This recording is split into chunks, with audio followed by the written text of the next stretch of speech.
9 ന്യൂസിലേക്ക് സ്വാഗതം. വയനാട് പുനരധിവാസ പദ്ധതിയുടെ ഭാഗമായി ഇന്ത്യൻ യൂത്ത് കോൺഗ്രസ് നിയോജക മണ്ഡലം തിരുവല്ല കമ്മിറ്റിയുടെ നേതൃത്വത്തിൽ നടത്തിയ ലക്കിടിപ്പ് കൂപ്പൺ KPCC നിർവാഹക സമിതി അംഗം ജോർജ് മാമൻ കൊണ്ടൂർ ഉദ്ഘാടനം ചെയ്തു. വയനാട് പുനരധിവാസ ലക്കിടിപ്പ് കൂപ്പൺ ചലഞ്ച് നടത്തി.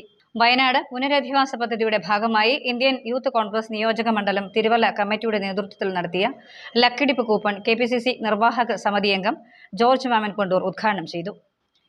ഇതിനുവേണ്ടി കഠിനാധ്വാനം നടത്തിയ ഓരോ യൂത്ത് കോൺഗ്രസ് നേതാക്കന്മാരെയും മൊത്തഘട്ടം പ്രശംസിച്ചുകൊണ്ട് ഞാൻ എൻ്റെ വാക്കുകൾ നിർത്തുന്നു.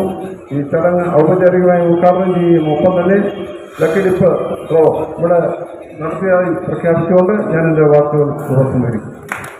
തിരുവല്ല യൂത്ത് കോൺഗ്രസ് നിയോജക മണ്ഡലം പ്രസിഡന്റ് അഭിലാഷ് വെട്ടിക്കാടൻ അധ്യക്ഷത വഹിച്ചു. ഈ ദുരന്തം ഉണ്ടായ സമയത്ത് തന്നെ ഇവിടുന്ന് നിരവധി സാധനങ്ങൾ ജില്ലാ കമ്മിറ്റി മുഖേന കയറ്റി അയച്ചിരുന്നു നിലമ്പൂരിലേക്ക്. അതിനുശേഷം യൂത്ത് കോൺഗ്രസ് സംസ്ഥാന പ്രസിഡന്റ് രാഹുൽ മാങ്കൂട്ടത്തിൻ്റെ ഒരു പദ്ധതിയായിരുന്നു. അവിടെ 30 വീടുകൾ നമ്മൾ യൂത്ത് കോൺഗ്രസിനായിട്ട് പണിഞ്ഞു കൊടുത്ത് അവർക്ക് പുനരധിവാസം 30 വീടുകൾക്ക് ഒരു പദ്ധതി ആവിഷ്കരിച്ചത്. അപ്പോൾ അതിൻ്റെ അടിസ്ഥാനത്തിൽ ഒരു അസംബ്ലി കമ്മിറ്റി 2 ലക്ഷം രൂപ ടാർഗറ്റ് ഞങ്ങൾക്ക് തന്ന് അത് കളക്ട് ചെയ്തുകൊണ്ട് ആ പദ്ധതിയിലേക്ക് കൊടുക്കാൻ പറഞ്ഞിരുന്നു.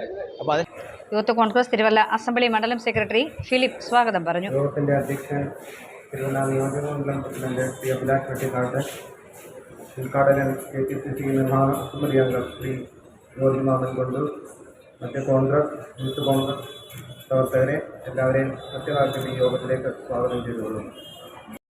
യൂത്ത് കോൺഗ്രസ് സംസ്ഥാന secretary Akhil Omanakuttan, block Congress vice president Vishakh Venpala, vice president Kanchana, Rijo Vallamkulam, Tony Itty, Reshma Rajeshwari, Jaison Padiyara, Eapen Chacko, Abraham, Jiji Ashokan, Jofin എന്നിവർ സംസാരിച്ചു.